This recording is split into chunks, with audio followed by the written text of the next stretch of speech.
대리기사 폭행 사건에 연루된 세월호 유가족들이 경찰에 출석했습니다. 경찰은 유가족들에 대한 조사를 통해서 쌍방폭행 여부 등 정확한 경위를 조사할 예정입니다. 현장에 나가 있는 취재기자 연결해 자세한 내용 들어보겠습니다. 조태현 기자. 네, 사회일부입니다. 네, 세월호 유가족 5명이 모두 출석을 한 겁니까? 아니면 일부만 출석했습니까? 예, 세월호 유가족 지금 참고인 신분으로 돼 있는 5명이 모두 다 서울 영등포 경찰서로 출석을 했습니다. 유가족 5명은 처음에는 뒷문으로 들어왔었는데요. 기자들의 요청이 이어지면서 김병권 전 위원장과 김영기 전 수석 부위원장이 앞문으로 다시 들어오게 됐습니다. 오늘 한 4시 반쯤, 조금 전인 4시 반쯤에 영등포 경찰서 정문으로 들어왔고요. 말씀드린 대로 2명은 앞문으로, 또 3명은 뒷문으로 들어왔습니다. 바깥쪽에 보수단체가 오후 2시부터 이 사건에 연루된 새정치민주연합 김현 의원과 세월호 유가족들을 비난하는 집회를 열어서 상당히 소란스러운 가운데 출석을 하게 됐는데요. 현재 조사는 시작이 됐고 쌍방의 주장이 상당히 엇갈리고 있는 만큼 오늘 조사는 자정을 넘길 수도 있다는 게 경찰의 지금 설명입니다. 김병권 위원장은 들어오면서 물의를 일으킨 점에 대해서 진심으로 사과를 한다. 또 심려를 끼친 점에 대해서 죄송하게 생각하고 사과한다고 말했는데요. 또 경찰 조사에 성실하게 임하겠다고 말했습니다. 다만 취재진들이 폭행이나 쌍방 폭행을 인정하냐 또는 상처가 폭행 때문에 생긴 거냐는 질문에는 별다른 대답이 없이 조사실로 들어가는 모습을 보였습니다. 김병권 전 위원장의 말을 직접 한번 들어보겠습니다. 쌍방 폭행 인정하십니까?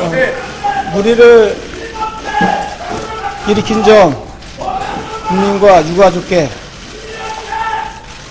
진심으로 심려를 많이 끼쳐드린 점 죄송하게 생각하고 사과드립니다. 그리고 경찰 조사에 성실하게 임하겠습니다. 쌍방 폭행은 인정하십니까? 상처를 맞아서 생기신 건가요? 폭행당해서 생기신 건가요? 네, 심려를 끼쳐드려 사과드린다 이런 입장을 밝혔는데요. 유가족 신분은 앞서서 참고인 신분으로 조사를 받게 된다고 했는데 앞으로 좀 바뀔 가능성도 있는 건가요? 네, 그렇습니다. 일단 경찰에서 조사는 현재 5명 모두 일단 참고인 신분으로 출석을 했습니다. 또 유가족들이 전부 폭행 혐의를 받는 것도 아니고요. 다만 경찰은 지금 폭행 혐의를 입증하는 것에 대해서는 상당한 자신감을 내비치고 있습니다. 무엇보다 진술을 다수 확보했고요. 또 현장에 있었던 또 다른 대리기사인 한 남성의 진술을 지금 확보를 한 것으로 전해졌습니다. 이 남성의 진술과 CCTV 영상 등을 토대로 상당한 증거를 확보를 해서 폭행 혐의를 입증하는 데는 큰 문제가 없을 것으로 지금 자신을 하는 모습입니다. 또 이에 따라서 조사가 진행됨에 따라서 일부 유가족이 피의자로 신분이 바뀔 가능성도 지금은 있는 상황입니다. 오늘 조사가 지금 시작이 됐는데요. 조사는 자정을 넘길 수도 있는 상황입니다. 특히 양측의 지금 주장이 크게 엇갈리는 만큼 조사가 길어질 가능성이 크고요.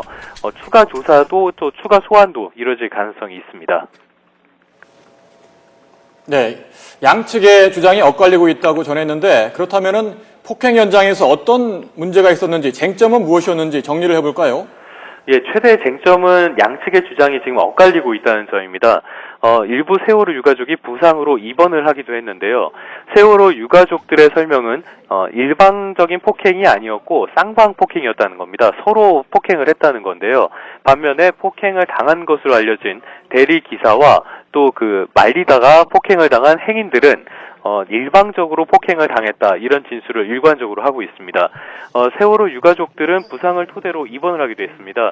지금 보시다시피 한 명 기부스를 한 모습도 볼 수 있고요. 얼굴을 다친 모습도 볼 수 있습니다. 다만 지금까지 파악된 바로는 말씀드렸는데요. 폭행당한 대리기사 말고도 또 다른 대리기사가 현장에 있었습니다. 그 대리기사의 진술을 토대로 보면요.